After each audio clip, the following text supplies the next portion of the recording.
I'm not implying anything. Like, no, you just like give someone like No, a treadmills are for subscription. cardiac fitness too. And I'm I certainly don't not know. fat. I am anything but fat. Are you having fun? No, I don't know. Okay. Running is not good for you. Walking is. What? No, it isn't. It puts too much stress on your joints. You're supposed to run, not jog. You're not supposed to drop your feet, but that makes it a lot more tiring. So you can run, but you shouldn't jog. You can Ideally, you'd run be if you swimming. want to. Jeez, I didn't want to get up. There. I actually heard about a NASA employee, or I think it was an astronaut. You know, this is all hearsay. Said that he always walks up the stairs. He goes up the stairs every morning for work, but he never goes down. Always takes the elevator down because going downstairs is bad for you. Going upstairs is good. It's true. Right. I mean, you dropping your feet. You just try to find the fastest way down, and you just keep throwing yourself. You might as well just jump. I'm pretty sure you can learn how to walk on stairs without breaking your body. Well, you can, but you know you're wearing down your joints. It's kind of like how your heart has like a set amount of beats for your entire lifetime. You know, the more you burn through it, even if it's Yeah. healthy, right? And that's why you know. shouldn't take the stairs. You're burning up heartbeats. And that's Right, why right, right. Trump doesn't exercise, because he believes that you have a finite amount of energy and he uses it up when you exercise. And this is why we're all gonna get fat. Okay, let's go to McDonald's right after the meeting. Deal? After, come on, we can get Grubhub. You're right. I like the way you Get think. Athena hub. Okay. Precisely. Yeah. Build it into the viewer. What's this on the Precious wall? bodily fluids. Has this already been a presentation here? Oh, well, I was waiting for making. You know, we usually wait like 10 minutes for everybody to show up who wants to show up. Yeah, because they're still this standing is on the something table, I you know. wanted to do, but we don't have to do it. And I don't know if everybody can see it or not. The baby eating fish of bottom wells. It's a slide that says no babies were eaten in the creation of this presentation. Although I cannot promise that babies will not be eaten in the future. It's a reference to an older. Just be back. I'm going to do some No, updates. go eat all babies. I think it's from Blackadder. Whatever. I'm just That's going a to come back to persona that. that's called the baby eating bishop of bottom wells. Actually, it's a reference to Jonathan Swift, who actually wrote a book called A Modest Proposal on the Irish Famine. Really? It was satire. Basically, the English were being assholes about the Irish, and he's like, well, you know what? We can solve this whole Irish hunger problem by just having them eat their babies. It's more cynical than it is at the satire, I think. Can I lower the web panel a bit, so that way it's like we're not looking up at it? Is that okay? As long as it doesn't block for anybody, I don't. Yeah. Has anybody you're right, but seen you're that Korean VR thing? There was a like a The Korean child? mom. Yeah, really. Did you see that? Yeah. I was on Road to VR. People were talking about if like we should be doing that or not. Yeah, I was kind of. I thought it was kind of strange. Mm-hmm. But yeah, people put pictures and everything also. So why and maybe like video. So why not VR? Okay. Holograms, you know. I think it's pretty cool. I mean, not that. I think it's just cool, like recreating, building people in VR, because I think to populate the metaverse and our infinite types of worlds we want, it's probably going to be really important. But it's working.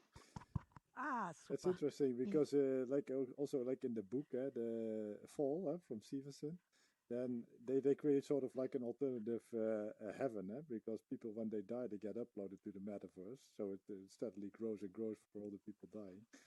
I had a feeling about this too, where people are dead, then they get recreated in VR. Oh boy. I don't know. Is that heaven or hell?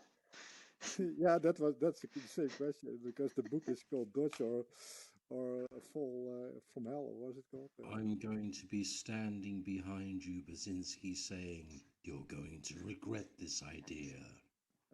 Oh my! You're going to hell. You're going to hell. Hey Dale, are you there? How do we know that Dodge in Hell isn't already taking place? No, you cannot scan a human brain. How do you know? I mean, I go outside and I'm like, oh gosh, this is what I wanted. Has the community meeting started yet? No, we've been waiting. We're just waiting for people to show up. I think Nathan just showed up. Hey, Nathan. Okay, cool. I've actually heard that everything tastes like chicken because chicken is a descendant of a dinosaur. So basically, it's not that everything tastes like chicken; it's everything tastes like dinosaur.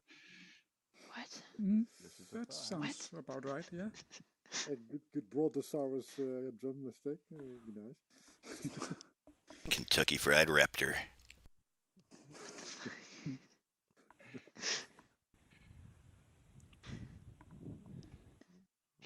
I don't know. I always associate it with because everyone usually has that more for their first. I mean, unless your parents are rich and they just give you steaks all the time. It's just what people know. So everything, like water, tastes like nothing to you. But what if it tasted like something? And you're just used to it. I'm seeing Fluffy's here. And we have Nova. Wait, Fluffy's here? At the entrance. Is he the fish? Yeah. The fish. Yeah, the fish. Yeah. Gotcha. The fish and the robot. It's a trend. So do we feel like we're ready to get this party started?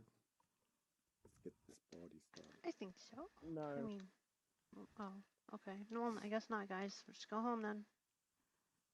I could probably leave in the middle anyway. I tend to have something scheduled in an hour, so. Okay. So yeah, I did make up this little presentation-y thingy. The intention is not to monopolize the meeting, though. I think it's like 8 slides.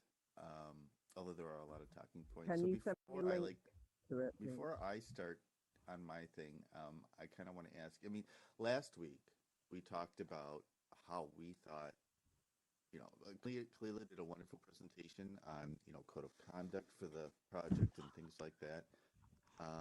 And we said, we're going to take like a week to let our minds digest that and ponder it. And I did that. And that's why I have a presentation, because it's basically what my takeaway is and how I see things as possibly being going forward. It's basically a series of slides of suggestions. But before I go into things, is there anything anybody wanted to bring up?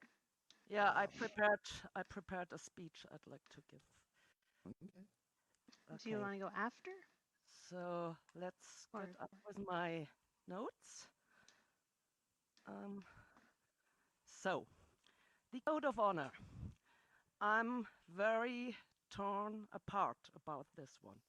There are 2 incidents in which I would be very d'accord with a code of honor, like we read it. One is if Kalila, for example, was our CTO and was employed to get like a software project working in a limited amount of time, I'd say go for it, because it was like with all these appointing core maintainers and delegating and so on. That's like Scrum project management.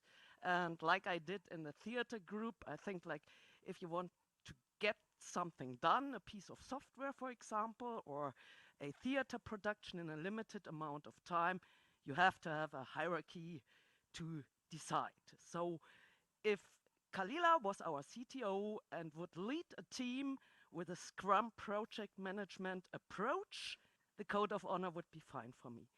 The code of honor also would be fine for me if this was like Kalila's private software experiments, where she gathers like a circle of friends or contributors around her GitHub. And of course, then it's her project and she can say whatever she wants to do on how tasks are assigned or how contributions are evaluated. What I'm not fine with the code of honor is if it's a community project. So this has several reasons. Let's start with the meritocracy. This says like the most able contributors get the most power to decide and might even be appointed as a core maintainer. This puts non-coders in a super disadvantageous position because at the moment, to keep the hi-fi code alive, only coding skills are needed. And also like delegating and appointing those contributions doesn't work. You can write like 1,000 pages of like every contribution is the same, no personal bias, la la la la la. It's like, for example, Kalila, you didn't like the farewell party, so Kenneth and my efforts will never count as merit, even though we put up a big Athena marketing homepage. And also, like, for example, Piper will never greenlight Basinski's code. So that's not working in a whole society or community. And let's go further. And also, let's come to the next point. A proclaimed leader who appoints core maintainers is, in my opinion, the opposite of a free and inclusive society. So I personally will never ever sign up to a society in which power of decision is given to can only be eligible by proclamation, appointment, or inheritance. That's like I'll never sign up to a meritocracy or aristocracy or oligarchy, and also not to a dictatorship. So in my country, we had like really bad experiences with following a proclaimed leader, and this I'm like allergic to that. And there are some exceptions, cases in which I would follow a proclaimed leader. That is, for example, Philip put in $15 million of his own money to found Linden Lab and then to develop Second Life. Or Mark Shuttleworth, the guy who was like the blueprint for this idea of a proclaimed leader. He put in 10 million of his own money to found the Canonical Ltd. And facilitate the development of Ubuntu. With Kalila, all we know about Kalila is that she's a good coder, but we don't even know her legal name or status. She could be like some male Trump supporter from Florida, and we wouldn't know it. So let's go to the legal implications, which is a perfect example why this isn't working.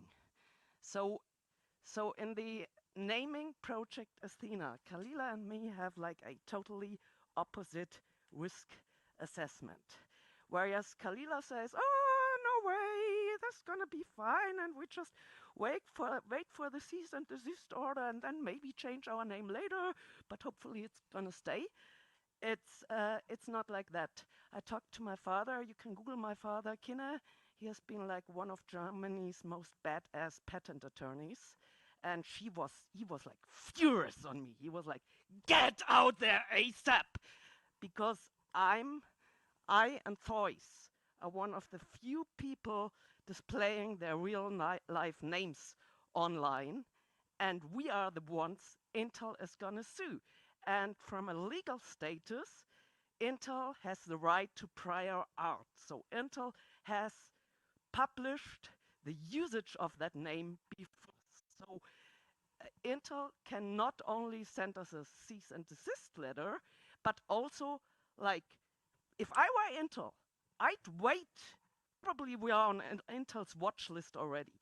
But if I were Intel, I'd wait for 2 years until Project Athena has 1,000 users, and then I would sue Chaos Princess under a legal name in Germany, where the laws are much more in my favor than where Chaos domains are hosted in Panama. And if I were Intel, I would sue Chaos Princess for damages, and I would ask for $1,000 per user, which I saved the Project Athena VR on marketing expenses. So I'm running a super high risk here with like being drawn into financial liability for a conscious breaking of the law Project Athena is doing, and that's why I also go on the record here for any who has a video camera. Chaos Princess is not a member of Project Athena. I'm a visitor. That's all I am. And I think that such a important decision, like a name, or like the fact if we want to consciously break a law and might go up to damages claims in the 6 or 7 digits of Intel, this should be decided by the community, with everybody having a voice and not by a proclaimed leader who has like 2/3 majority automatically.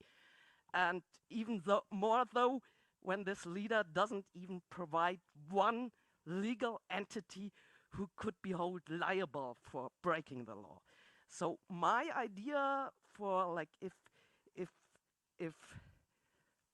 this surviving hi-fi code, hopefully thriving hi-fi code, may persist as a community project, we should have like, we should also like use this as like something which is appealing to people, to give everybody a voice. And my suggestion for self-organizing would be to have like a democracy. And like they say, every startup needs a hacker, a hipster, and a hustler. So I think we should elect, like on a yearly basis maybe, elect 3 people, like the hacker or the CTO. For this, I'd like to nominate Kalila. Then like the hipster or user experience COO, like the guy or girl who creates the interaction, the social, is responsible for the social interaction, like the game designer should be elected, and also like a hustler or CEO, a person who isn't afraid of talking to a lawyer and who can manage like the business side of things. And I myself, I'm in 2 voluntary associations. One is for giving out a annual film prize. The other one is for organizing our kindergarten. And there, this model works really good. Like we elect like 3 responsible people on an annual basis, and like for big decisions, we have like all hands community meetings. And forming, for example, a voluntary association would also give us the advantage that we could ask for funding, or that we could give people tax reliefs. Like if they donate to us, they can subtract that from their taxes. So for me, the only way to go for a community-based metaverse society is a democracy. Thank you very much. So I would just like to address, there's a lot of great stuff there, Chaos. Thank you. Sorry, Marcus. Thank you. Yeah, I'm applauding that. Thank you for, well done. Yeah, I really want to. Yes, thank you for that. I'm only going to address, actually a lot of my presentation touches on a lot of what you just said, Chaos. So I'm going to save a lot of what I want to say for the presentation. But as far as the legal matters go, especially in terms of intellectual property, I will say that, and I'm not a lawyer, and I would absolutely defer to any lawyer, but I will say that when it comes to trademark law and patent law are very different things. Um, Trademarks and Google patents. TBK Germany. My father had like one of the three biggest offices in frigging Germany. If you mention Kinne, which is my surname, in a copyright, trademark, or patent environment, everybody's gonna go, wow, that's Kinne. And this makes it for me even more dangerous because if they find me on like being part of such a trademark infringement, the judge is gonna say you're the daughter of like Germany's most famous patent attorney. You should have known better, and they can make their point even stricter than. Well, I will say that first of all, Project Athena has no trademark. I looked it up. No, but it's okay. Let me give you a quick heads up on trademark right. So whoever publishes a name or a text or a way how something works first, even without filing a patent or a trademark, has like a natural right to that name. Then, to further protect it, you can you can registrate the trademark. The trademark registrations happen as follows: you file a trademark, and then it is for 30 days. It is on display, and people owning the natural rights to a name can oppose to that. So I bet Intel, with all their huge disclaimers on their homepages, they're watching the they have some students watching the trademark registration, and even if we would try to file a trademark Project Athena, they'd say like, here, look at our homepage. We even put up a disclaimer. We even gave them a contact address for trademark questions. We use this name since 2016. That's our name. Those weird VR guys don't get our trademark. But if Intel is smarter, and this is what lawyers and patent lawyers are trained for, they wait until we have a couple of users and they can really make money off such a court case, because the trademark right has been established to prevent other organizations or companies or individuals to advertise a product with a good name of a different company. And that's exactly what's happening if we keep on calling Project Athena. They can argue that somebody like some VR noob is like, oh, yeah, I read on Ryan Schulz's Discord that the hi-fi fork is called Project Athena. Oh, let's look it up in Google. Oh, there shows up Intel. Wow, it's sponsored by Intel. That must be really good. That's why I'm going to become a user. And even if we don't make any money, they can tell us like, yeah, maybe you were just preparing for selling out or going public and collecting users without money. We still want these damages you did to us with like confusing our name publicly, and we want to earn back what we saved you in marketing advantages.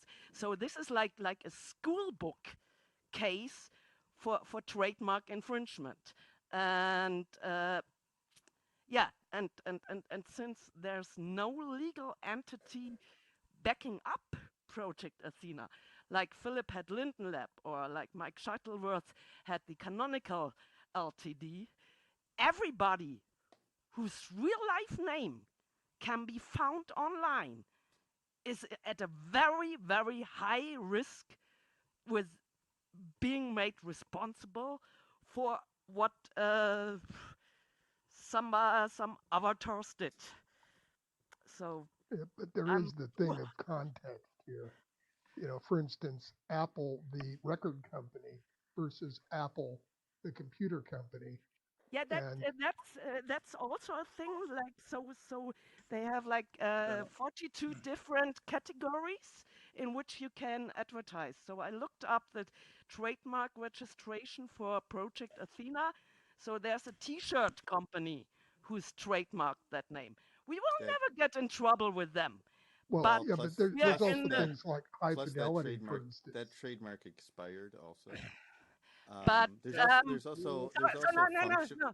Wait a minute. We could go on and on about this, right? No, let me just stop this. This is a very, very important distinguishing feature in the trademark right. So they have like 42 classes of business, like apparel, food, accessories, electronics, and 2 of them are tech and software. And we are in the exact same frigging business class as frigging Intel. And Intel is, I'm afraid that Intel is gonna slaughter me. And I think this is a fucking high risk. Well, one thing I'm sure your father would suggest you just pay a bunch of lawyer fees. You can't delay enforcement in trademarks. Could we have because one person at you a are time, obligated to My accept, father suggested like, and we are still in an early stage. That's why, for you can instance, still choose Kleenex a is legal not name. a trademark anymore because they failed to defend it. You have to defend actively a trademark. You can just wait for a year or two and spring it up. Trademarks just aren't supposed to work that way because trademarks are supposed to identify your business and you're supposed to defend them. The second problem is that you are required to minimize your damages. You can't sit there and wait for somebody to... Yeah, but this is what Intel is doing. That's why they put up a disclaimer. No third party is authorized by Intel to use the name Project Athena. For questions, please contact our trademark department. Again, there's context to that clause. And the context is that those third parties these are people who are actively using their Project Athena stuff. All they're saying is that people who are using their Project Athena stuff cannot use the code name in a commercial way. That's all that says. Yeah, but which has nothing to do with what we're doing. We're not using Intel's Project Athena code name. We're a whole separate thing. As soon as I go on Twitter and say like, hey folks, every social VR fan out there, the community fork is up and running. Here, download projectathena.exe. I'm making it public and I advertise our software product. And I won't do that. So, but it's like, for me, this is, I assess the risk as terribly high. So, but this should be up to everybody. That's why I think decisions like that should be based on a vote. So everybody maybe could go home until next week and do their homework and read at least the Wikipedia article of trademark right, and then have like a voted decision. Because at the moment we can still choose a much more imaginative name. I mean, my also like Athena, like name 3 gods. Oh, Athena, Zeus, Hera. so why not go with Dale's great idea of the demons? They even come with logos. So I propose to search for a more unique and not so common name right now, as long as we haven't advertised to the public yet.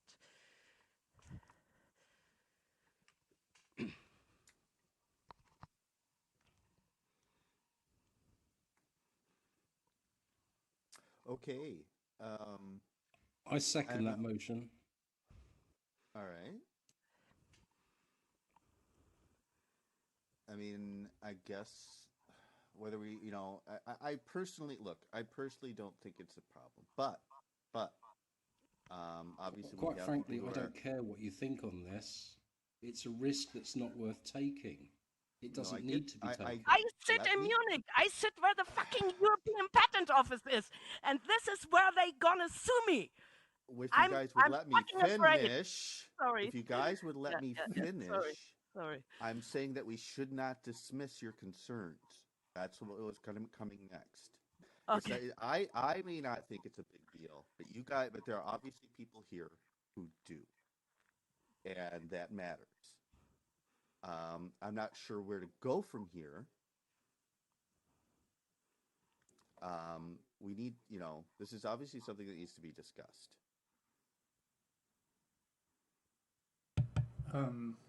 Little question. Could we have maybe a separate meeting about this and have a bigger discussion about the whole topic, about the name, about the logo? Because this came out of nowhere, and I feel like This most was people. what I was invited for by Kalila, and I made a lot of effort to get a babysitter for my kids to be at that community meeting regarding that code of honor now. So no. I think he's just only for the project name. It is a big discussion that we have to have, and it's very much a whole kind of meeting thing. That discussion type thing is what I think he's saying. This meeting is about the project and how it should be organized by and my presentation's about that. But I mean, we can only spend so much time on each. I mean, there's a lot to a project. We're not going to solve this in a day. So, I mean, yeah, we should discuss this. The question is how we should proceed in terms of discussing it, and if that means another meeting, then maybe we have to do that. I don't know. I mean, there's Okay, lots of so people here. Why are we the only ones speaking? If so this is what? going to be a community thing, people have to speak up Okay, and tell us what they think. who is It's hard not so we can get a against word in. a communal vote next week? Who's against a election or a vote on the topic next week, where everybody has time to educate themselves and then can decide if it's worth the risk using that name or not, and vote on it next Saturday. All right, so just to clarify, you're I can't talk. Proposing a vote of should we change it, yes or no, and that's the vote. Exactly. Yeah. With like one vote per community member. Well, Okay. I can't speak for everyone, but I suppose. I understand that vote, but if it hits no, then we would have to decide another name with people Of pitching suggestions. course, I can't wait to decide another name. I have so many great name ideas. So for me, this is like just one of the top 3 gods. That's like we can also call it Project Blue Sky. Mm-hmm. Well, Could I? Yes. Yeah. Could I ask one question to Chaos? No, please? Tim just asked if he could ask a question. Oh, okay. Well, fuck. No. Get in line. Yep. No. I was curious about. Oh. I think he's deigning to you there. No. I was curious about the whole thing with about if I partake in the open source code by the law, as you stated, would I be in a sense sued by Intel, even though I live in a different country outside of the US? Pretty much closer to you. Problem is the logical thing here is that the owner Intel of the wants to sue somebody. They want to find somebody to serve.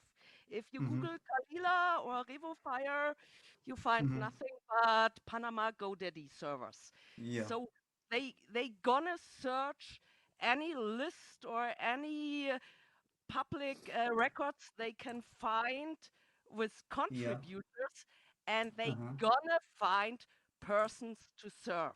And being in Munich, where like the European patent court rooms are hosted is like a high risk damage thing to me. So probably everybody else is fine, but if I were Intel, I would find that patent attorney's daughter living in the European patent hub with the hardest laws. So, but they gonna find somebody to serve. If you're the only one in America displaying your legal name, they gonna serve you. They wanna serve somebody. I feel like the point has been made.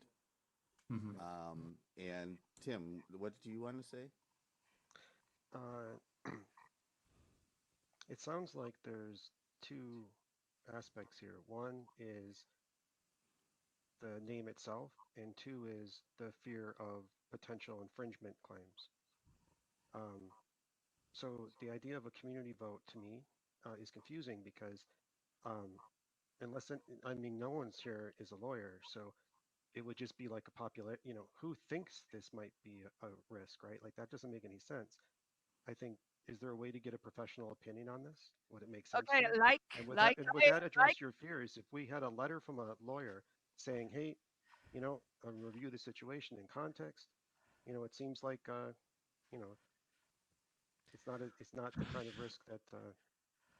Okay, if you want, I don't know. You weren't there. Like, if you Google my surname, Kine, that's like one of. Would your dad be willing to take a look at this and make a letter of recommendation?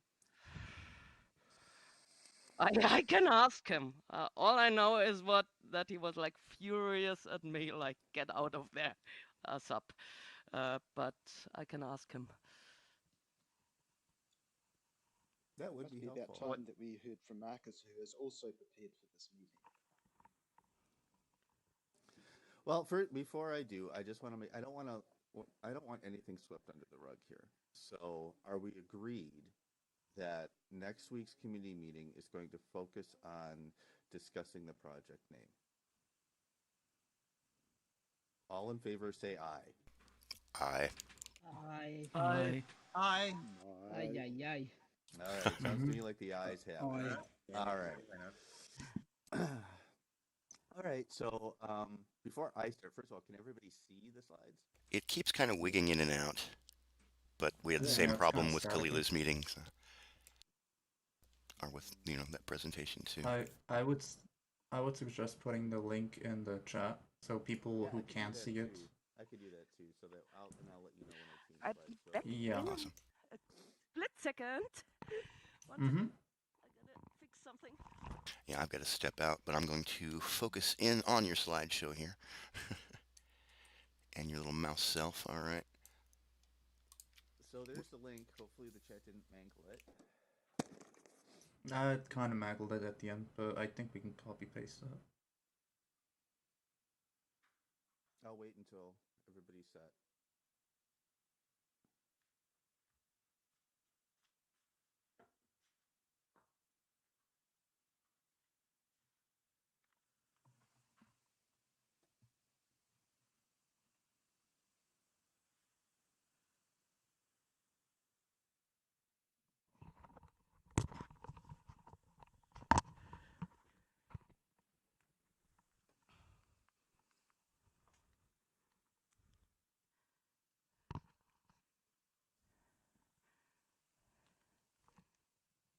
Is it okay if I eat a baby while I'm watching the presentation? Yeah, there you go. We all will partake. And if you're interested, the topic for the salon tomorrow is up over there to my left. Kind of blurry, by the way. Yeah, it's blurry. Yeah, it isn't blurry, so I don't know why. Oh, okay. Maybe it hasn't loaded. Yeah, maybe it takes some time. So can everybody see the slides? Beautiful. Okay, so I'm just going to start. And I'm going to preface this by saying this is just... I've been thinking about how I think the project should be organized. I've talked to lots of people about it. and listened to what a lot of people have to say. Looked at a lot of open source projects and how they do things. And this is intended to be kind of a suggestion. Like I said, it's a proposal. I'm not saying, and nothing that's in here is like concrete. This is just food for thought and how I think things should go. We all know that we need some sort of organization. I mean, to get things done, as Chaos was saying, you kind of need to organize one way or another. And you want, because, and why? Because having a good process means that you can, prioritize and keep track of contributions, whatever those contributions are, whether they're code, documentation, event planning, managing forums, social media. All of these things are important contributions, and it's important that they be, if they're going to be official contributions to the actual project, they kind of need to be managed. Everybody needs to know what the rules are, how the project works, what its workflows are. Everybody needs to be on the same page. Can you go back one slide? Go back one slide? Yeah, I'm seeing gray lines, and I saw all these. It's blurred now, yeah. Oh, it's blurred now. That's back. No, Marcus? Yeah, stop, don't move. No. Keep on talking. Dale? Mind passing a link to the presentation? Things aren't working very well from here. Well, the link I gave, I mean, you're going to have to follow the slides I just see black now. I just see a white screen. For heaven's sake. Oops. It says joining room Marcus in little letters. So it's I not see that now, yeah. So it's not working out at all. What about... Now it's fine for me.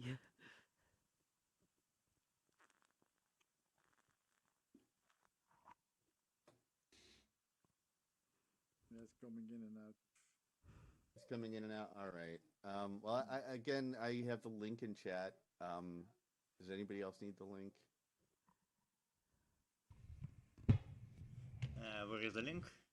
It's in chat. I can also put it on Discord and the general. Yeah, better put it on Discord. Something is not working right for me here. All right, so I'll just drop that straight into the general channel. The general channel.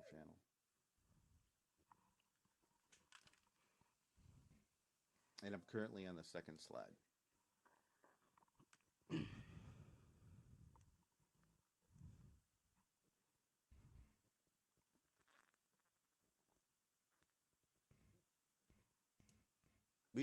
By the way, we seriously need an actual slide presentation thing in here. As opposed to trying to do this weird WebRTC stuff. All right, so being organized also means that we're prepared for contributions, whether they're little ones or big ones. We could end up with somebody coming in with a rather large code change or refactoring. For example, maybe somebody wants to refactor or redo the scripting engine. We were talking about that at the dev meeting earlier a little bit. That's a big, heavy change, and you need, to have people in place who are able to review that and test it and all that fun stuff. And as far as small contributions go, you don't want them falling in between the cracks. You don't want, Dale's PR 105 that was submitted, 20 days ago to just be forgotten as it slides down the GitHub page. You need people actually keeping track of open PRs and things like that. I also strongly believe that community-driven project requires community empowerment. That means that the community, to say it another way, the community should have power. They should have say over decisions that the project is making. By organizing, we don't pile. Right now, we're very scattershot. We've got lots of people looking on GitHub, lots of people thinking about, the project name, lots of people, and we don't have. That's a lot for everybody to try to keep track of. It makes more sense to be able to focus on specific parts of the project, whether it's quality assurance or coding or content. it relieves pressure on people to be able to know that, okay, this is my main focus. And yeah, I can wander over to these other aspects of the project, but it's the only part that's, on my shoulders are the part that I've signed up for. And of course, in the end, no matter what, somebody has to be in charge. Somebody has to be the final arbiter, whether it's a board of people or a single person. Somebody, the buck has to stop somewhere, as President, what was it, Johnson said? I forget. So slide 3. This is an imaginary team structure. This is not necessarily how it will be. Go back the slide. I love it. Huh? Yeah, stop. I see them. Yeah. Cool. Okay. And again, this is slide 3. Oh, no. Back. One back. Huh? One forward. No, forward. 2. One more. One click. One. Stop. Stop. Don't move. Now I can see everything. Anybody else can see everything? Great. Love it. So this is like a demo organizational chart. And the idea is that we have a board of directors and, who make, high level decisions about things like the project name and things like that. And then, sub teams, so, organized in a very particular way. And this is, I'm not sure that we're in a position to even go 3 levels deep at this point. We're probably like a 2-level organization with the manpower that we have. But the idea is that we can grow. And I was telling Tim this the other day. A tree structure looks really great on a slide. In practical terms, though, there's always going to be crossover of things. For example, anybody who's doing Q&A, no matter what group of Q&A you wind up in, is going to wind up talking to people in the other groups, right? There's always going to be crossover. So that's something to think about. And here's slide 4. So I want to make it clear that when it comes to contributing to the project, the way I see it, a team should be optional. Anybody should be able to contribute code as long as they're following the project standards and codes of conduct and all that fun stuff. If their contribution has a big impact, it might be that they, let's say you have another audio plugin that you want to submit. That would probably, be reviewed by people who are on the technical team. And of course, any kind, this kind of falls in, you have to follow the rules kind of thing, in that if you're going to make a contribution, you have to have the license that aligns with, you have to basically say, look, we're willing to give you the copyright, and we're going to do that by putting clearly on our code or any other contribution that this is licensed to Project Athena, as well as my own copyright. You retain your copyright, but you've also letting Project Athena share your copyright. I think there are going to be times, there's going to be tools out there that are closed source that are going to be very tempting to use, something like cloth physics or something, right? We should think very carefully before using any code like that. Closed source components can bite you in the ass sooner or later. We've seen that with like Linden Labs Viewer for Second Life. OpenSim is in a position where Linden Labs started putting proprietary components into their viewer, and even though the viewer itself is open source, projects like Open Simulator, for example, can't use some of the more interesting components. For example, the Havoc physics that does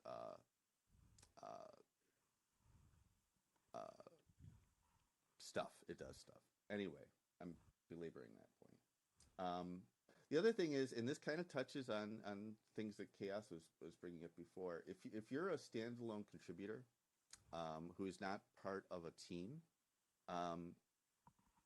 be careful about representing yourself as an official Project Athena member. Your code is very welcome. Your time and effort is super welcome. But if you're not part of a team, see, part of the reason for teams in my head is that teams are official. Teams give you a little bit of authority to say, yes, I am part of Project Athena. If you're a solitary contributor who is not part of a team, I guess I just urge you, don't say that you can speak with a position of authority where the project is concerned. And lastly, and I say this a couple of times during this presentation, this is not a talent show. We aren't awarding prizes for the highest number of commits or the prettiest code or the most fantastic feature. Every contribution is important. Every contribution, from a single line fix to a typo, all the way up to implementing support for the Pimax, right? I mean, these are all important. So in my head, a team is is an official project component. If you're going to form a team, you need at least 3 people, and with an elected team leader. And the idea is that way you can have a quorum of you need at least 2 people making decisions for that team at any one time.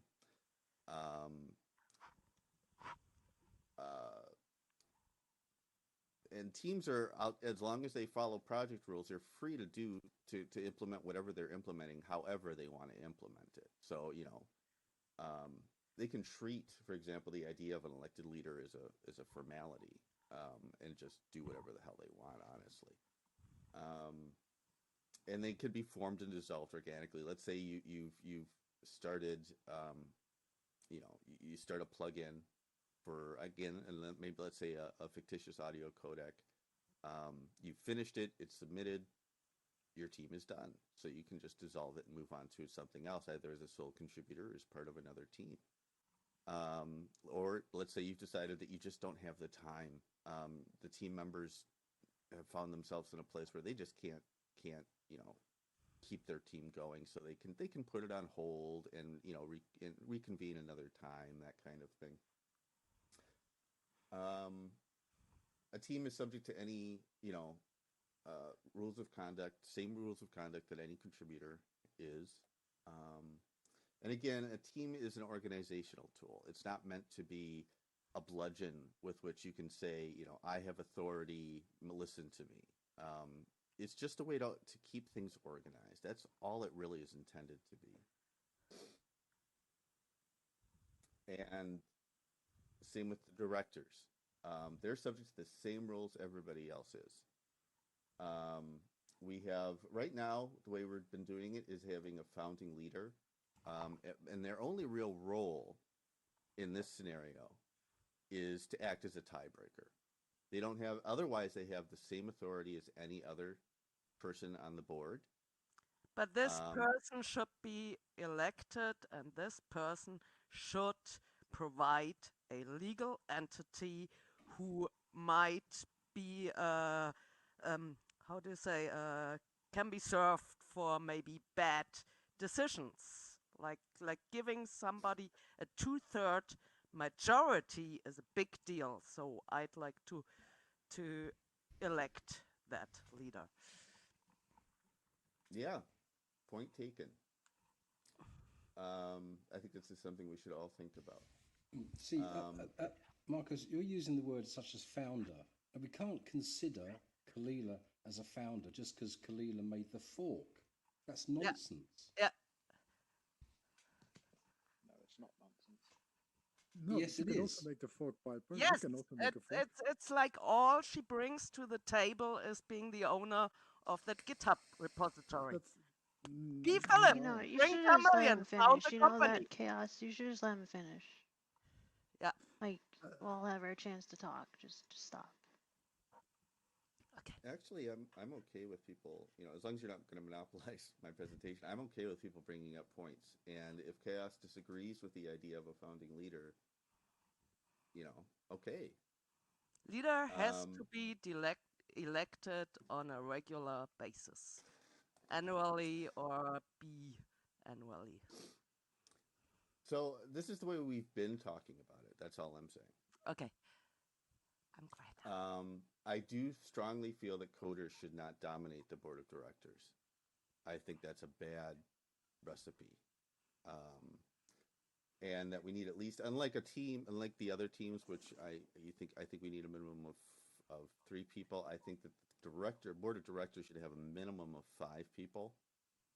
And I don't know what the maximum should be. Obviously, there's a size that's where it would become unwieldy. So that's something to think about. I think is what's the largest side the board of directors should be. Again, we need a 2/3 quorum, with the leader acting as a tiebreaker if it gets hung. And I personally really like the idea that anybody could campaign to be a director. Obviously, we do want to avoid things like mob rule and things like that, which is why I think that the current director should get the final vote. So in other words, it would be like the community would say, we strongly want Chaos Princess to be on our board of directors. And then the directors would say, they would then vote on whether or not Chaos became part of the board, for example. I just want to throw this in here. Let's maybe save that for after the Great Saloon tomorrow. So there are many great ways how you can organize a society in a democratic way. Let's just wait for I've said this everybody suggests some more. So I've moved on to the next slide, which is slide 7. And this is a quote. I brought this up at one of Franny's salons, and that is, when we think about making rules or organizing, we shouldn't. What Sophocles said is, "What you cannot enforce, do not command." So if you can't, effectively enforce a rule or something, don't make the rule. But there's a corollary there, and that is, if you're gonna make rules, you better be prepared to enforce them. So I guess my point here is just that when you're making rules for how things should be done, ask yourself how practical it is, how enforceable it is, and whether or not you should enforce it. And this is my last slide, and again, this just touches on some things. I think if you're going to be part of a team, there's going to be the temptation to look for funding. I don't think you should unless you're part of a legal entity. In other words, like if you're if we got like a couple of guys from Intel R&D, which would be awesome, to be part of our project, they obviously would be funded by Intel, and that's okay because there's a legal entity, they're part of it. There's probably ways for them to get money if they need to find money. Or maybe you're part of another nonprofit or something. If you're going to look for donations as a team, you have to do it through that nonprofit. Why can't we be a nonprofit? Well, I'm going to get to that. I don't think there's any problem with individuals soliciting donations, or having bounties. I just don't see a problem with that. It really doesn't affect the project in any way. If an individual solicits funds, that's all legally on them. Doesn't hurt us. That seems fine to me. And yeah, I do think we do need to. This is my last bullet point in the whole presentation. I do think we need to form a nonprofit, and until we do, we're going to be in an awkward position for things like code signing and other, who owns what and who gets sued and who gets those cease and desist letters and all that fun stuff. A nonprofit undertaking that, I know for myself, I feel a sense of pause because it's like there's responsibility associated with being part of a nonprofit. But at the same time, there's a lot of benefits to doing it. It actually makes things better when it's in place. Oh, there's so many benefits, even if you're a super small voluntary association. Bravo. So, I mean, I think that was a little bit random, but those are my thoughts on things. I don't know what you guys think about everything I had to say.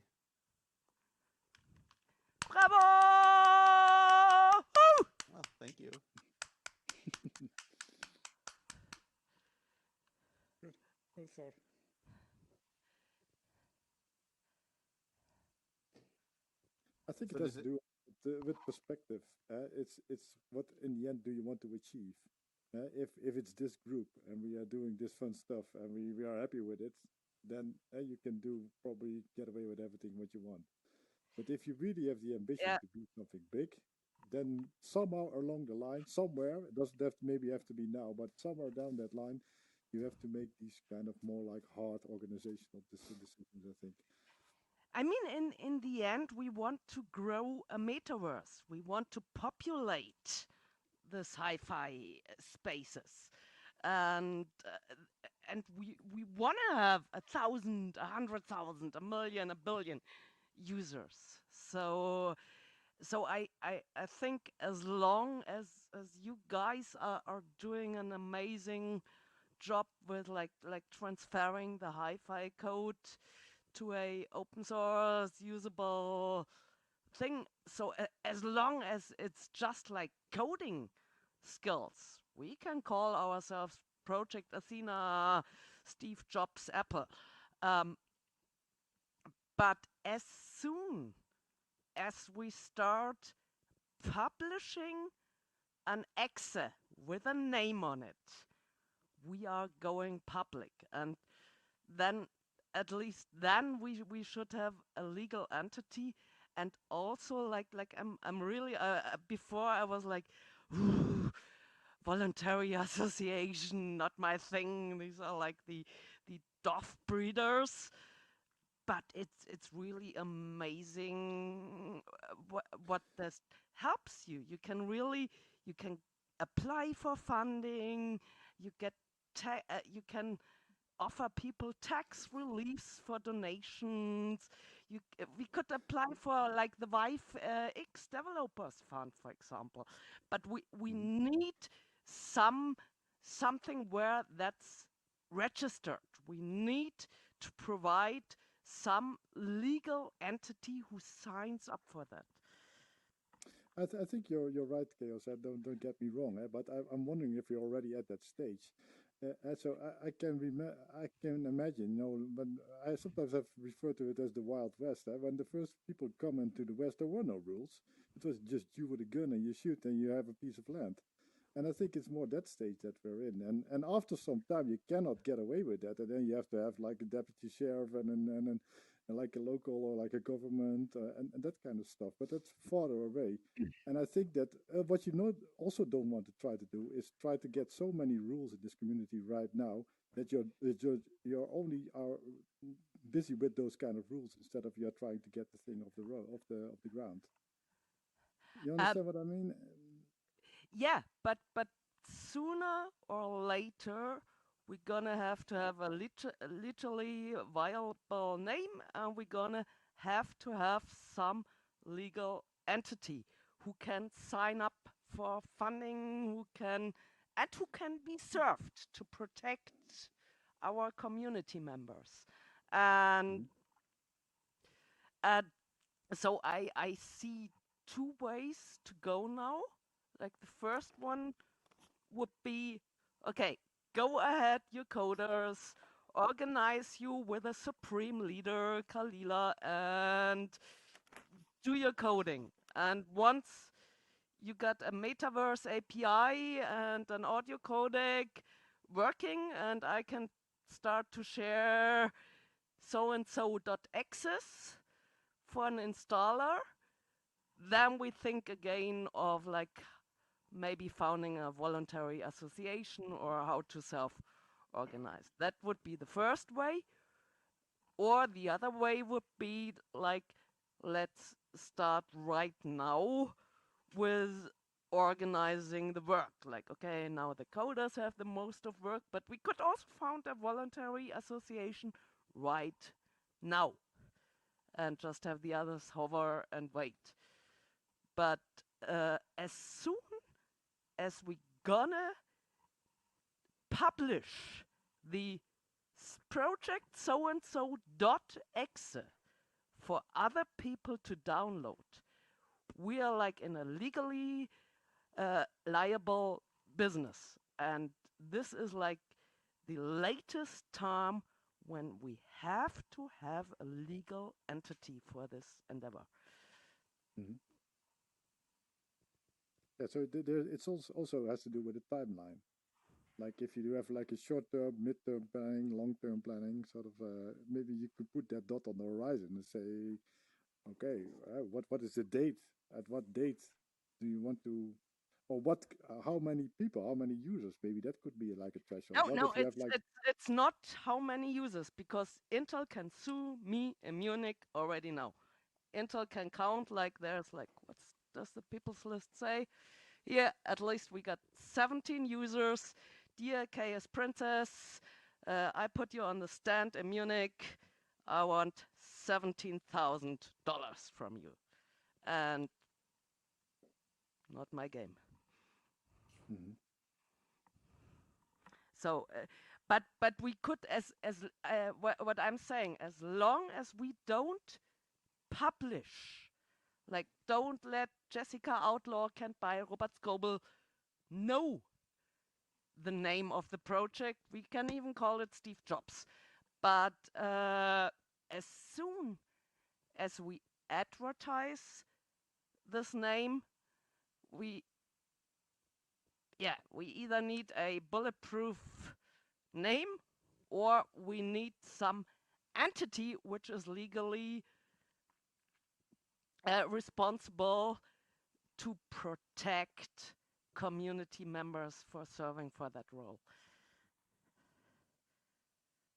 Can I just bring up something on a lighter note?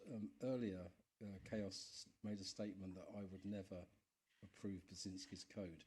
There are two things wrong with that. One is it's not up to me, and the other is Brzezinski's been making remarkable improvements in his code. Yay. And if I were in the position to approve it, I'd probably have to at some point because he's getting a lot better. Right on. Bravo! And we appreciate the effort. Maybe you can sign up for the code reviews. Now, what I meant by that and is if, like, if I could just say as well, I'd never approve my own code. But mine is terrible. what I just wanted to illustrate with that example is like, oh, a meritocracy. Every code is to be treated the same. There shouldn't be any personal biases. That's not doable. People are biased. We are humans. We are biased. And so this model, meritocracy with appointed decision makers and a proclaimed leader, this is like screaming for Cliquenwirtschaft, we call it in Germany, like the ruling of cliques, lobbying. And this is gonna be like another Clinton family versus Trump followers. I think I don't know if it's not working. I think also like promotion-wise, it's our great chance. Like we are the only platform who can offer like a open society, giving every community member a voice or a vote, and be it only annually. So this is our great chance, also like what we can offer to the users. Like I can't go to Sansa and say like fuck you Ebbe. So I'm signing up with Ebbe's TOS in Sansa. But we have like the only, like of all the platforms out there, we got the only chance of really founding a utopian society. But a utopian society shouldn't have like one proclaimed leader you can appoint I'd like to interject maintainers.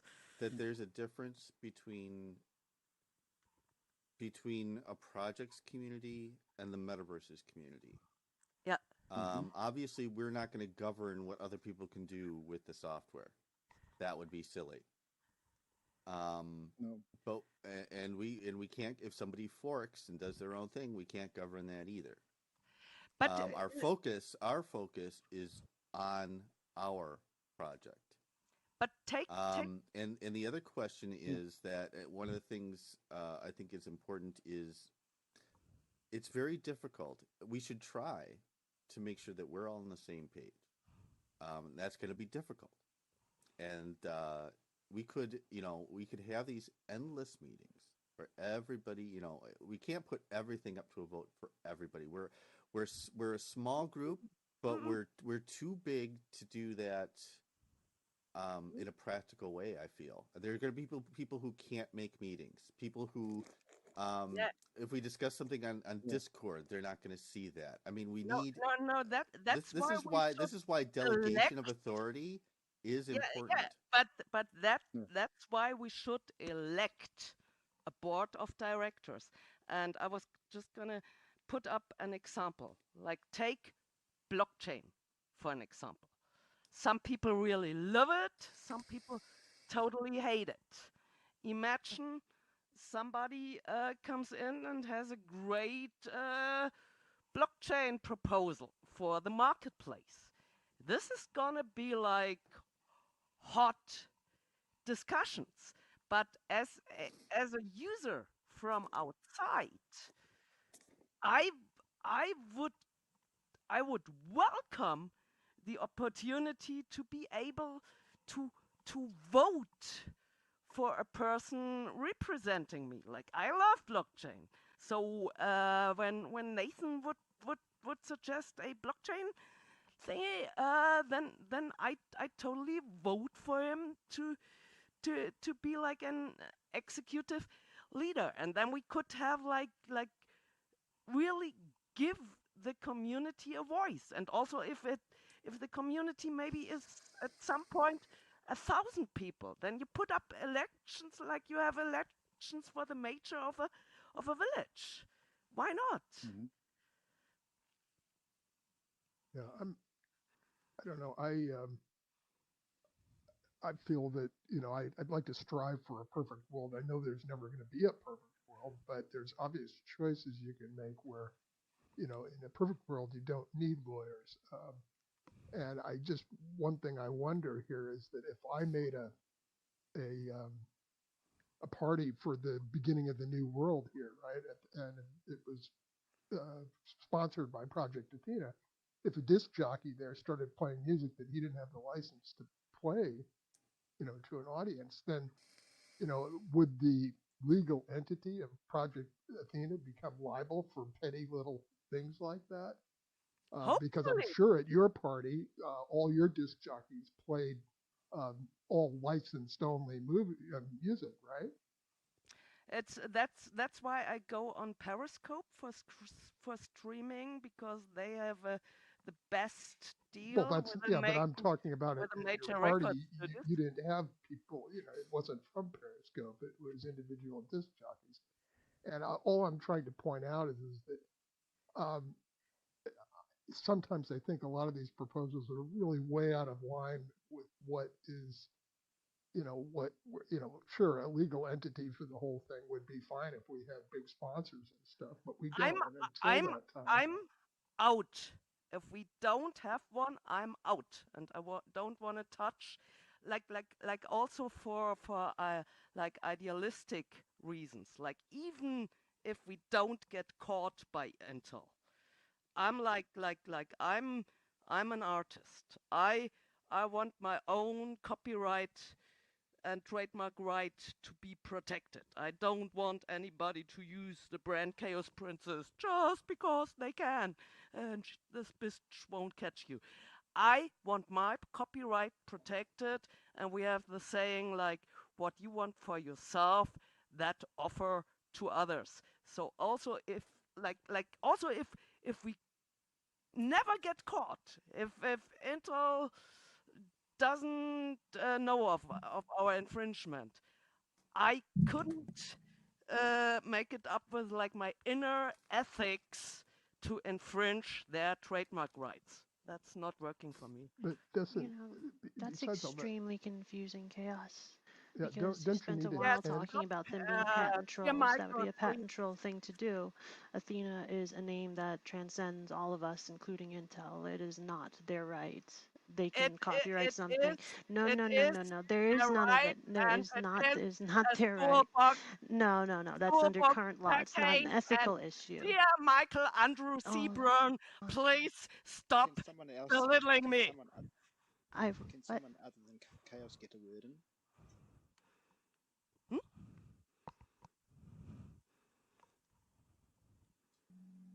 I think what's important here is not the merit of the concern, but that there is a concern, and I think that's something.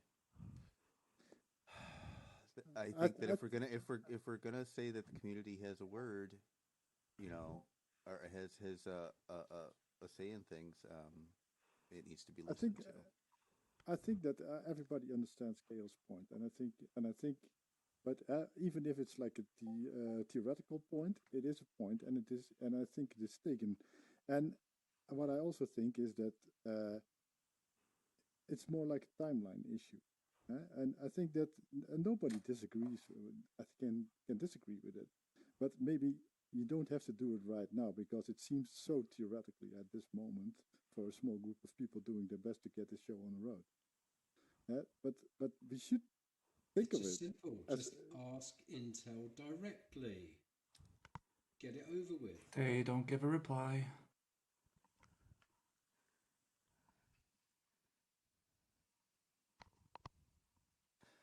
What I think Or is we try have to some. file for a trademark ourselves. Maybe they don't watch it. Do we have the money? We have a number of disagreements here.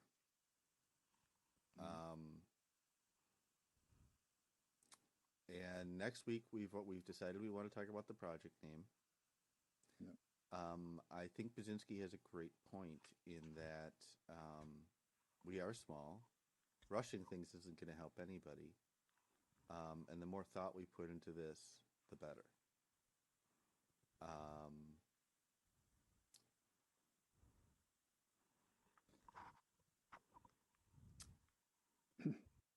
Tension, there's a lot of tension in this room right now. so what I want to prevent is to get the enthusiasm sort of like being mitigated by all this stuff that a lot of people like we are in this room here are people who want to like build things, create something. It's and it's needed to have the lawyers and the stuff involved, but nobody really wants to have that. It's and I would if it would stop at the enthusiasm, because now we're getting in all these like legal stuff, then that would not be a good idea to do that now. What for example, what if the people here say, okay, yeah, this getting too complicated, I will stop with it because I don't want to get into all this. I just want to do some great coding and yeah, I don't want to do a project like High Fidelity. They also get fed up by what everybody was thinking and having like criticism to them, and they were completely demotivated by it. Even when maybe the community was right, they still get demotivated by it.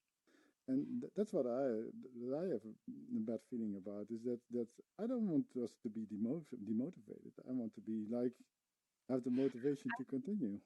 And how about using the project Athena name for the time this great tech coders team led by Khalila needs to make a new client?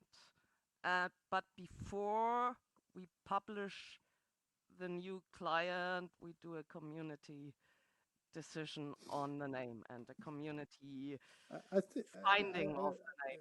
In my mind, it was always that way. I think that's also what was said, that the project Athena was like the name of the project itself before we could get to Yeah, something. I had like the feeling that it would be a bit stalled. Like, let's call it Project Athena for now. Let's go. No, we can't rebrand now because now it's been running so good for now, and with every new user, I get like a higher court case. So it's yeah, for a public name, like as soon as we publish it to the open public and invite people to jump on our fork and to found and populate a great metaverse with us, we should find like a naturally bulletproof name decided and proposed by the community. But now I'm repeating myself. I'm sorry. Sorry, Yeah, that's Chaos meant to say your fork, not our fork, because she's not part of it. Oh, yeah. So, but I think that point is made. So, do we have other points? What we need to discuss? But I really like Marcus' approach with the board of directors, so that's cool.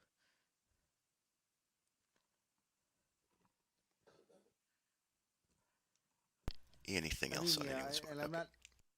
And I just want to stress that I'm not trying to force anything on anybody. These are my presentation was about ideas. That's all it was. I do think that we're starting to see things that do have friction. And I do think that things like who's going to lead things, who's the project, what are we going to call the project? These are important things. I think right now, honestly, we are so under the radar that we're more likely to be struck by lightning than we are to get a cease and desist from Intel. But and I do think I really like what Basinski's been saying. It's like, look, the end goal is for us to have fun making a metaverse. I think we should focus on that. And rather than the it's good to be minutia of prepared. rules. It's good to be prepared because what if somehow this is catches on and we get 1 million people in VR? Then we're too late. So I think then you could have a problem. I mean, so I don't expect that. I've been here like 5 years or something. Well, and that's all I wanted people to do is just think about things so that we're prepared when. Do we want to stay like a 20 private circle of friends, or do we want to found a metaverse? If we want to found a metaverse, let's do it as a community and not as a proclaimed leader, and only the coders can decide. Well, and I agree that we need to, we should eventually form a foundation or a nonprofit or something. But the question I think on the table is, do we have to do it like right now? Yeah, that's what I'm saying with the timeline. Is there some sort of like a natural date or I don't know threshold that when we cross over that one? So how many? It has to be in place. Like Chaos says that it has to be like when you publish it, when you like advertise it, so to say, when you go into the world and want people to download it. Before that moment, is that true? Do other people also Before that moment, we can do what we want. Before that moment, that's or is our that already? But as soon as we publish it, we get in trouble.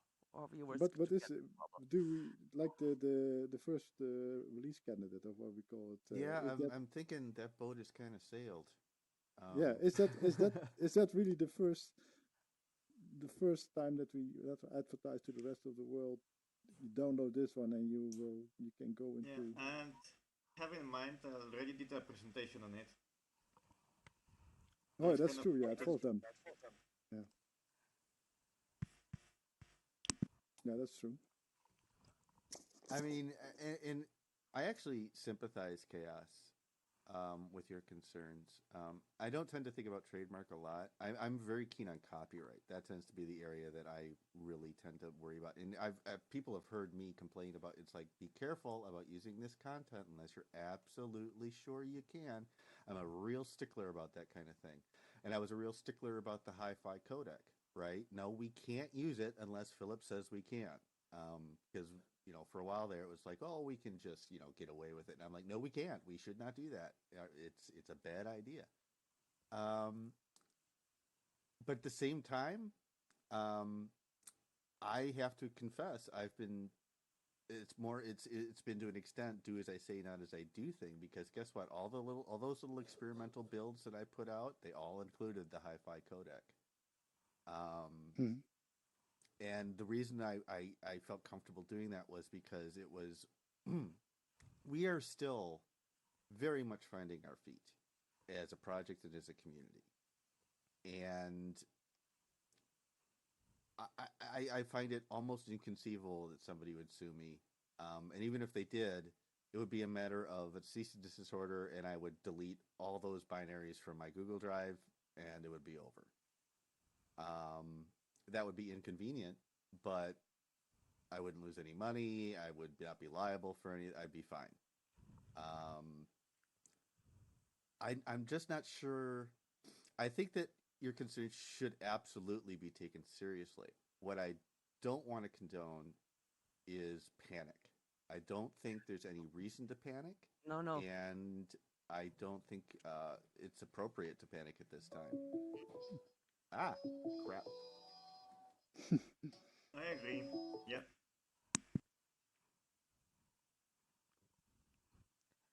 Was just a prophylactic panic. Sorry about that. It was prophylactic. Is it the same word? Yeah, that means condom in our. like a.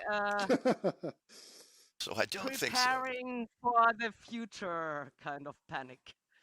So I'm not panicked now, but if the installer, which is advertised to the public, is still called Project Athena, I am panicking.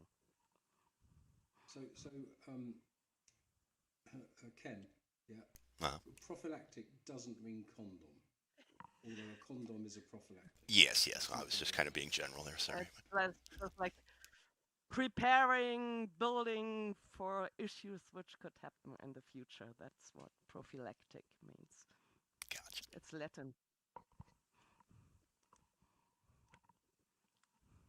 I'm just a pervert, and that's where my mind went. So. Now I have to look up what word you meant. Do you have a prophylactic? I feel like we need a group hug or something. Oh yeah, let's do that. Okay. We may disagree, but we love each other. Now I also I wouldn't be so I wouldn't be so fierce if I wouldn't love that project so much. Right. Like if I wasn't into that whole great utopian idea of building like a community ruled and based metaverse, I'd just say like, not my problem, I'm out. I love that you're passionate and energetic, but you do have to remember to keep it a discussion. You know, you've got to just keep yourself open a bit. At least be willing to hear and then disagree with other people, not just immediately jump over top of them and stuff. I'm bit of decorum. sorry. So, okay. So what did you want to say to me, or who? Please throw all your stones at me now. I think we've scared off some of our people, which I think I'm going to say meeting over, and not to cut like an things hour and a off, half but in. more to like give us time to chill. I feel like we need to chill at this point. Mm-hmm. So I love you all, guys, and I really want this community-based metaverse to work. I just don't think that a meritocracy and a proclaimed leader is the way to go. But I'd love to see it work as some form of democracy. What I know about, like, I'm at the chess club, and it's all volunteers. So it's not, you cannot compare it with an open source community, but you can compare it with people doing work for free, so to say. And in my opinion, it's very hard to find people who want to do this work for free. Exactly. So, that's why Kalila doesn't need to be afraid that her leader options go away. Because, like, for example, with both, with the film prize as with the kindergarten associations, like we meet annually, and then they go like, okay, and now we're gonna elect the new leaderboard. And Everybody's looking at their shoes. everybody's like, oh, I need to look at my phone. Oh, guys, I need to go to the loo, and that's nobody actually, wants to do it. So, that's actually like, what I understand that. But so what? Because what I really don't like, Kalida is not here right now. But what I don't want her demotivated by this. So it could be like yeah, an easy but solution. Could I be just also let's don't vote want. everyone. Yeah, Let's vote yeah. everybody for No, for no, Kalida no, as our no, leader. no. I mean, in practice, she's probably gonna stay the CTO for the next 10 years. But I Let's just vote about it then. don't like the idea that because it was like started as some private open source project, that we suddenly end up with like a personality code like Phillips I already hated, but with a proclaimed leader who doesn't provide their legal name. So I'm like in my heart I'm an anarchist. Unfortunately, the world isn't ready, or our greedy minds aren't ready for anarchism yet. So I'm It's a sorry if I. very difficult to organize the world with anarchism, I think. Yeah, so I think democracy is like the least evil of all models, and well, but you have the model of the I'm good king. sorry, but like this idea of like a like a proclaimed leader and appointed core maintainers, decision makers, is like wow. It's like my whole body reacts to that, and not in a good way. So it's just not my piece of cake, but I think I made that clear. I'm sorry, David. Could you Yeah, repeat what's that, David? There's a difference between what's required now to actually continue this project. Yes. We've got it off the ground, just sort of, and to continue it, and a difference between that and what's required for the future, i.e., where we're wanting to go in the future. So we must keep those two separate. Yeah, I agree with that. That's also what I said about the timeline. I think you're exactly. absolutely right. Yeah, there's sense there. Yeah. Yeah, there's sense there, and so Without Kalila, we would if not be here. Sorry, yeah, I that's think true. I missed something. So David, you're kind of low volume, at least on my end. So a simple solution would be just for let's vote everybody for like that our collaborative leader, or what do you call it, would be Kalila. Then we would vote for it. Chaos would be happy, and Kalila would be happy, and we would be happy. I think that's the easy solution. I'm like for a 3-person board from now on. Like Kalila, Kalila is a perfect CTO. Go for it. She's a great engineer, but Not only that, she's also a leader in that sense that she also but tries to motivate other people love to get. to see a different person responsible for the business aspects, because I think there Kalila has just not so much experience yet, and I'd love to see like somebody else like appointed as like a game designer. How do we interact with users? How do we form a community? So I'd love to see like like this threesome a startup has: a hacker, a hipster, and a hustler. Mm-hmm. So, but that will be for the future, I think. I don't know if the future. Because otherwise, as a corporate leader, Kalila could decide on that really stupid and risky name now, and I want to have some other means than somebody having like an automatic 2/3 majority on making stupid decisions. So I'd love to see another person in charge for the business area of things. Mm-hmm. But that's I think past this project right now. So that's at the moment. I propose Ken for the business. Sure, I can run this puppy right into the ground. Sure. I can tell you right now, I do not want to be on any board of director. I do not. No, I'm no. happy to be I'm happy to be a contributor or be on another team, but I do not want to be at the top. Yeah.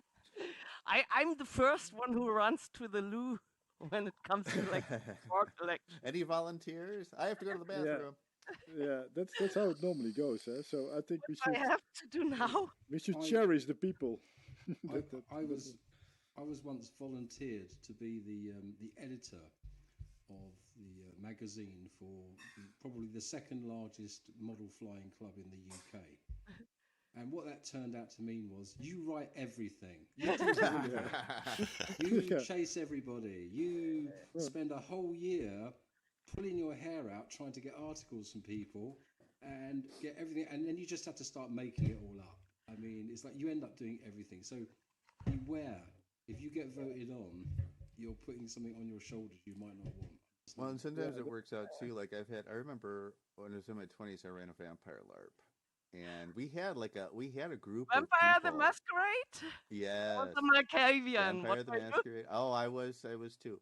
Because who doesn't want to be a crazy vampire? Right. But anyway, the point is that we had other people at the top were all the storytellers, right? And I was technically a storyteller, even though I was really just there to do all the stuff that other storytellers didn't want to do, like supplies and keeping track of everybody's character sheets and the money and all of that. Yeah, it's not sometimes you're just kind of sucked into that, and it's it's fine for a while, but after a while it gets really old. Wow, shouldn't we do that as like a launching event? I think like Vampire the Masquerade would be made for VR. We could even I code totally, it, I think VR would be great for LARPing. Absolutely. I'd love to revive my Malkavian. Especially since you could actually integrate. I mean, most LARPs do things like rock, paper, scissors and things like that, which works. But it would be nice, in a VR environment, you could actually do like dice rolls and things like that. Kind of in, it's And part of your HUD or something. You could code like imagine how difficult this was when LARPing to say like, oh, he's able to do camouflage, so he's actually not here. So keep on doing your conspiracies. Don't care that this opposite guy is gonna listen to you, and you could actually like code the skills of people, like give the toreadors faster movement, or give the necros their camouflage, or give the brutures power to kick somebody out. Right. I mean, it's like you get the best of like both a LARP and a tabletop, with the additional enhancements, so like what you're talking about, right? So it's like because with both a LARP and tabletops, like you said, if somebody is invisible, you have to actually tell everybody, hey, this guy's invisible, don't pay attention to him. And whereas in VR, you could just go invisible. Exactly. and because it's like if you want it or not, it influences you. Like if you're Sabbath and somebody of the Camarilla is listening in, I'm going like, okay, let's discuss that afterwards alone in the bar. Yeah. Even if I try to not see him. And nobody has to go to the dentist to buy fangs. Oh, we had these sessions in an actual church, and that was amazing. We did ours in a goth bar. Oh, nice. Yeah, it was fun. The bar was very cool about it. They were like, "Yeah, I don't care. We don't care as long as you're buying drinks. We don't care. Do what you want. Yeah, Bloody Mary. Keep the tips coming." And we fit right in, right? I mean, we were all dressed like goth people, so yeah, it was not a problem. No, I always had like this, because I was like a broocher, and so I had a very tight schoolgirl outfit, and sometimes I put like bondage rope on top of it. But we were playing like all year, every Thursday. And at one point, like in the middle of summer, there was no Halloween, no carnival to excuse for. And the police stopped me, and I was there like in that bondage schoolgirl outfit in my car. I was like, no, I haven't been drinking. Yeah, costume play. But I think the only times we actually went out in public were of course, Gen Con used to be here in Milwaukee, so we did it at Gen Con every year. But other than that, the only times we did it in public is our city did host I forget what we called it, like a ball. And we'd actually hire a bar and a band and things like that. Because we always wound up with because we charged a pittance for people to participate. It was like $2 or something, but it was amazing how quickly that would pile up with everybody who was playing. It's like we have to do something with all of this money. Let's throw a ball. So that's what we did.